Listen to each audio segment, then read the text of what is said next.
Hey everybody, it's me again. I'm back. Been a while since I posted up a video on this channel. I figured, I'll let everybody in on what's been going on.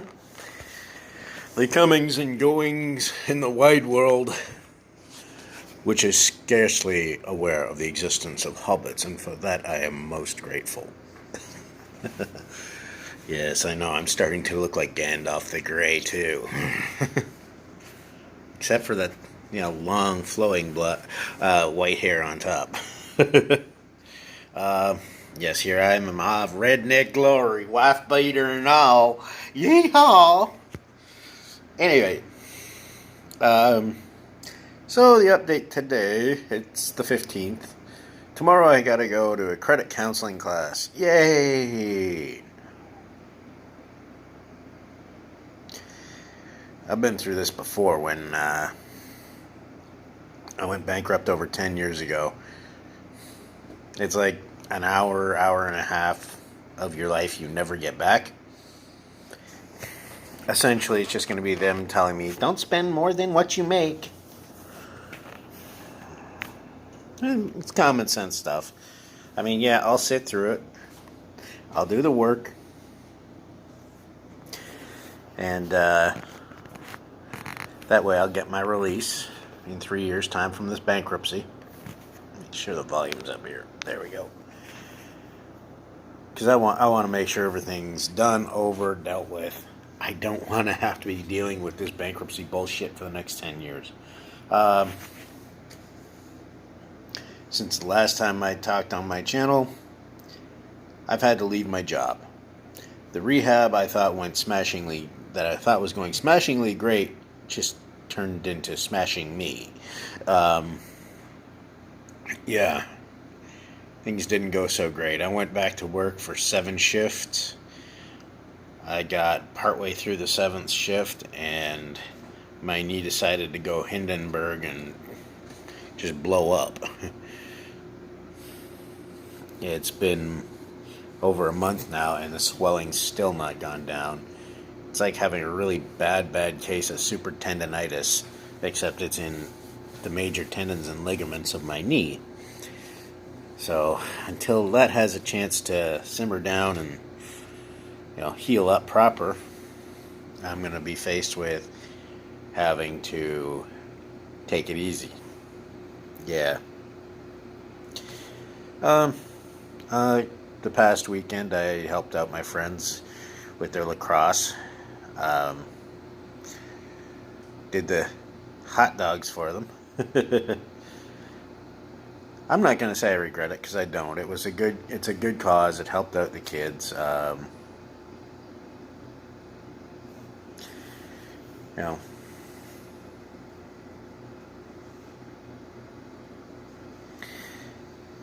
And it helped out my friends, Jody and Steve and their family, who do a lot for the Hamilton Lacrosse Association.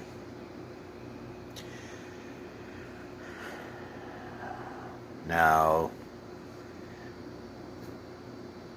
like I said, I tried going back to work.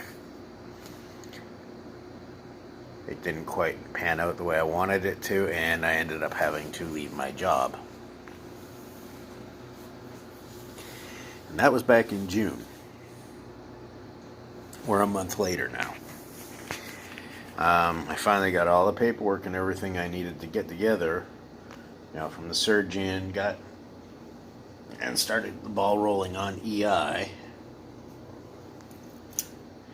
So all that online paperwork's been filled out, submitted.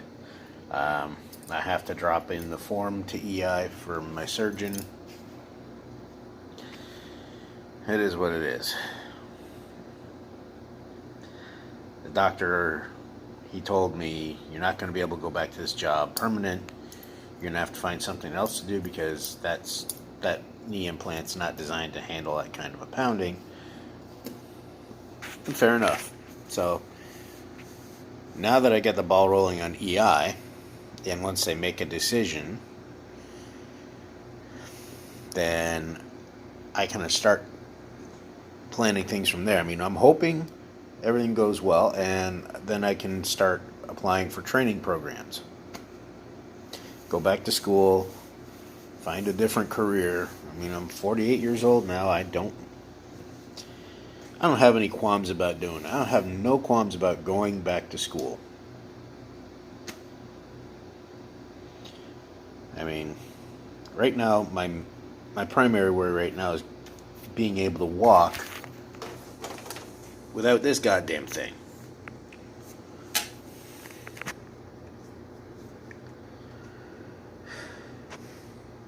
It just seems to be the one step forward, two steps back kind of deal right now, as far as physically goes. Anyway, as far as things go that way. So I'm hoping once I get this paperwork submitted tomorrow, I got to drop in that form from my doctor at the local Service Canada office. Get that done, because apparently my file got, even though it was only the initial claim was only submitted last week, somehow it got kicked up to the level 2. Don't know why, but probably because they were waiting for this doctor's report. Sorry, guys. He's a busy surgeon, and he's one of the most in-demand doctors that there are. So we're kind of at that point where, I'm doing what I got to do. Okay. Yeah. Last week I also had a job interview at Cogeco, as many of you might know, and I got the reply back, sorry, but we will not be pursuing you as a candidate reply. Apparently there was not that many positions to begin with, and I'll be honest, when I got in there, I think it took me about 3 minutes to realize that I probably wasn't. Ow, it just fell on my pinky toe.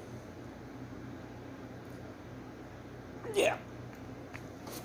How come anything solid metal will always find your pinky toe or your big toe? Anyways.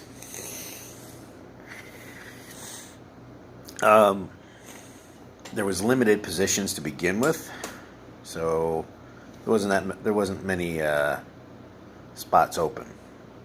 It is what it is, right?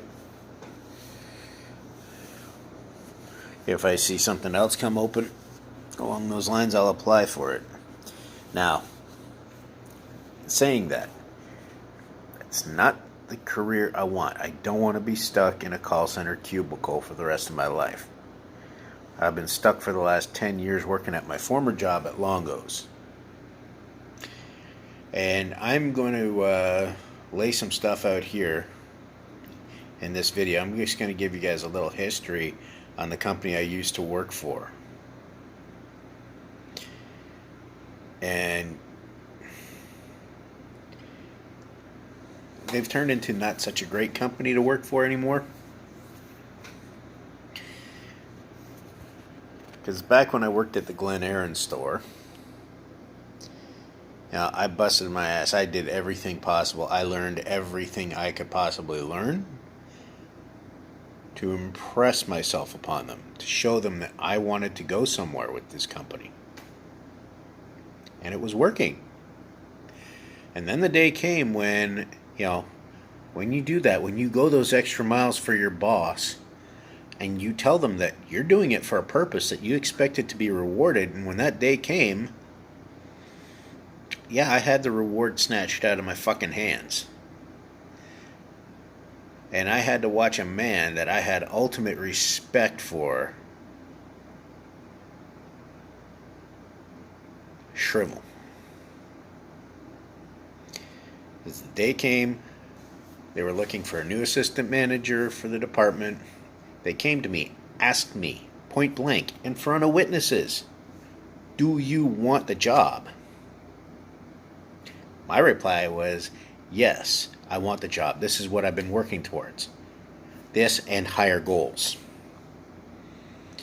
I will accept the job wholeheartedly because I'm already doing the assistant's job. Great, we'll do the paperwork tomorrow.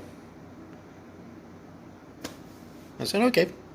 Because I've already got the responsibilities. I just need the official title and the pay bump. Well, I walk in the door the next morning.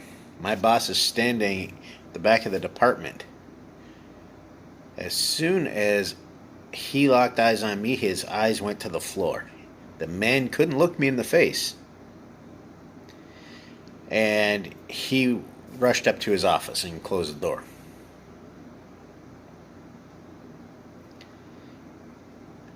A few hours later,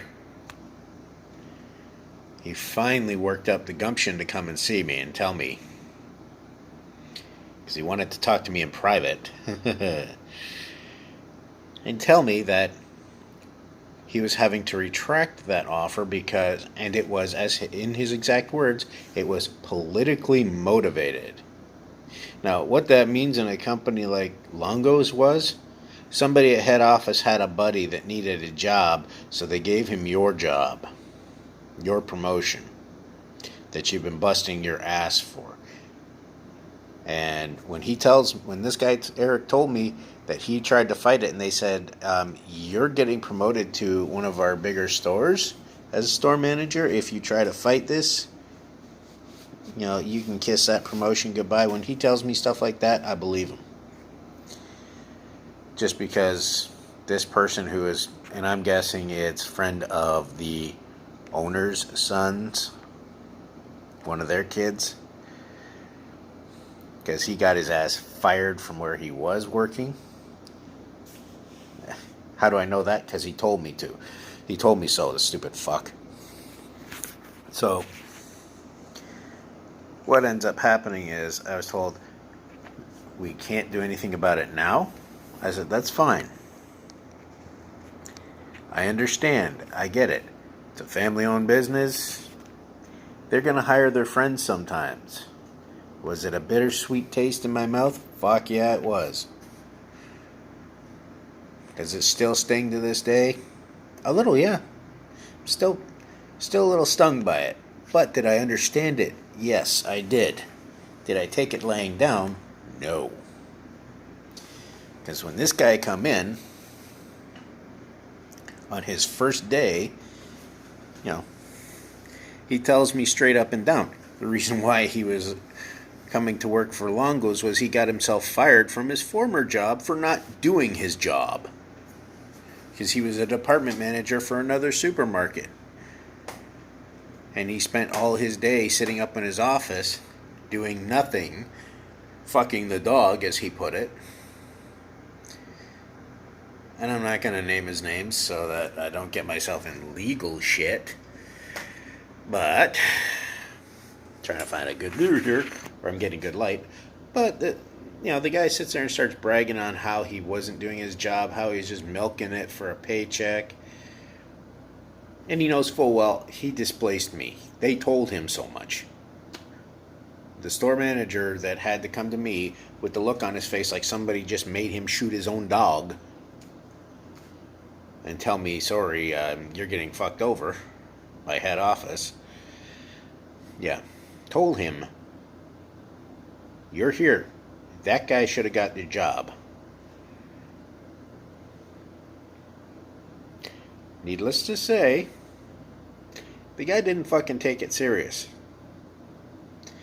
So, a couple of months went by, and my boss that had to break the bad news to me got his promotion, and I didn't expect him to fall on the sword for me. I never would expect that from anybody. I mean, if it happens great. I appreciate the effort, but and I told him as much, don't do it. There's no reason to fuck you and your family up just because somebody at head office wants to be a dick to me. I'll figure shit out for myself. So a couple of months goes by, and this guy they brought in spent more time outside on smoke break than he did in the building. Not doing his job. I was doing his job, and my department manager that they brought in, this new department manager they brought in, was as useless as the day is long. Guy couldn't even open his own fucking email. That's what kind of incompetence we're talking. And I was doing both of their jobs. I was doing the ordering. I was doing the inventories. Okay? I was writing the goddamn schedules at this point. So when I got a chance to talk to my former store manager, I said, transfer me to your store, because when they opened their location at Burl Oak, I'm going to transfer there. I don't care. I'm not staying here, because if I have to stay here doing their jobs for them, then you can take this as my 2 weeks notice. So the next day I got my transfer. Yeah, apparently people at head office didn't like that. So, and since that day they had a hard-on against me. That's the kind of people I've been dealing with for the last 10 fucking years. And, you know, I went through that 1 year working at their North Oakville store. And as soon as we got into the store at Burl Oak, you know, I knew I wasn't getting promoted that year because there was already a guy in place. But as time went on and I found out that they were looking at moving him out, they weren't happy with him. Nobody knew if they had anybody else in mind, so I thought, okay, here we go. Here's a chance. Yeah, well, here's a chance turned into another one of the guys from head office brought in his buddy, and his buddy, well, his other friend. This guy started loading the departments around the company with his friends.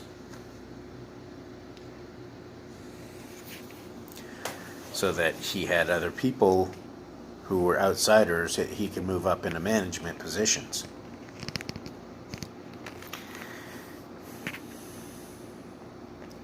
See what kind of company I worked for?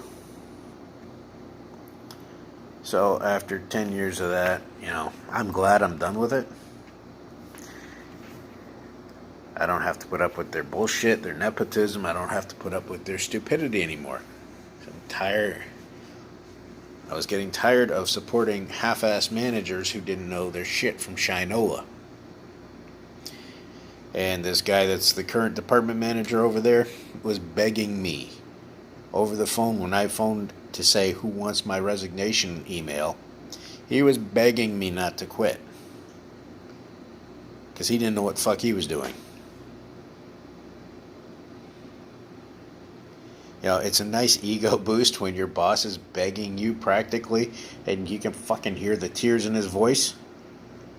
Because he knew at that point he was fucked. That he didn't have my expertise and my experience to draw on.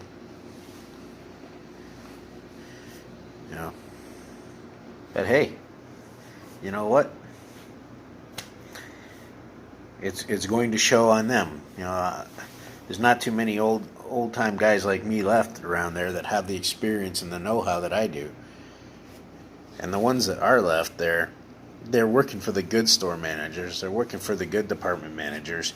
They're not being used to prop up idiots.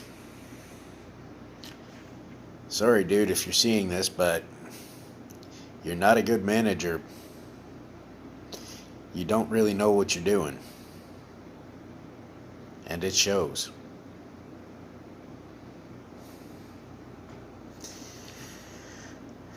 So, if any of my former coworkers are watching this, Vito, Mel, James, Paulie, yeah, Danny boy, you guys take care. And as for me, well, I'm hoping I'll land on my feet. This has definitely got to be something better than working for that company. Because that's the way they treat everybody. Unless you are a member of that family or you're one of their buddies, they treat everybody eventually the way they treated me. So that aspect of my life is over. has things gone exactly the way I envisioned them to when I got this knee implant done, this knee replacement done? No. The setback was definitely an unforeseen thing. I'm not going to lie, I did not see that coming. I thought, I'd go back to work for, 3 to 6 months at Longo's and, find something else, something better. It didn't turn out that way. So, it is what it is for now. Something else will pop up. I'm keeping my eyes open for things like bus drivers' jobs here in Hamilton. I think I'm just going to concentrate my job search here more locally. Because I can't see myself hoofing it from Stony Creek to Burlington anymore. At least not on the bus. An hour and a half, 2.5 hours each way is ridiculous travel time for $17, $18 an hour. If it was $24, $25 an hour, I'd do it with a smile. But not for what I was making. So, here's to the future, folks. And I may be unemployed and life might suck a little bit right now, but it sucks a lot less than it did before the surgery, if that makes sense to y'all. 'Cause, my knee hurts a bit now because of the swelling and the soft tissue damage that happened, but it hurts a hell of a lot less than it did before the surgery. That's the important part. That difference is night and day. I mean, before the surgery, I'd be in pain all the time. There'd be no sitting down and finding a comfortable position. It would just be 24/7, ouch. I also have the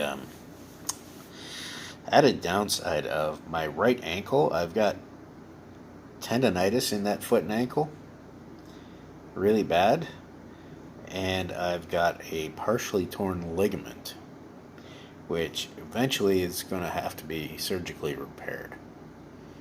I'm not looking forward to that when it happens, because they're going to have to open me from pretty much my heel to halfway to my knee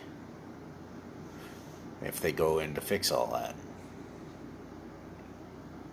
I'm hoping I can rehab it here at home, but it's a hard injury to rehab. And I'm trying to lose weight. Kind of stalled out where I am around 250. It's better than I was at 263, but I got to get some more weight off of my ass. The more weight I can drop, the less it'll impact my foot, my knee, my ankles, and of course the repaired knee. So that's where things stand right now. And I'm sorry I kind of went off on that tangent about my employer, but I thought it was a good time to actually get that out there so people would know what kind of people I was dealing with. Now, like I said, got all my paperwork for EI filled out. That's done. That's in the works. Tomorrow I drop off that form from the surgeon. And sometime in the next couple weeks, I'm going to try to make an appointment with my GP. See what he has to say. See if I can't get a note backing it up from him. Because all the damage done to my right ankle and to both, I've got that osteoarthritis in both feet, ankles, and knees. So if I can get him to go along with the surgeon and get my rheumatologist to back it up, then I can't see why EI won't send me for retraining. If I can get 3 doctors all saying the same thing. This guy can't do that work. It is what it is. I'm not a big fan of sitting in a cubicle all day, but I've got my plans. What I want to, there's a few jobs out there that I was looking at, and hopefully I can make something happen there. So it is what it is for now, folks. And for now, in the meantime, I'm just going to try to rehab this knee as best I can and get the ball rolling on the EI front. As God knows, I've been paying taxes into this shit for ages. It's about time I make the system work for me that I've been paying into. That only makes sense, doesn't it? We paid for it, might as well get some, paid for it under the what if happens. Well, what if has happened, so let's see if we can't make it work for us. So y'all take care out there, alright? And I will talk to you guys later, and I will try to make sure I update more often. Later, folks.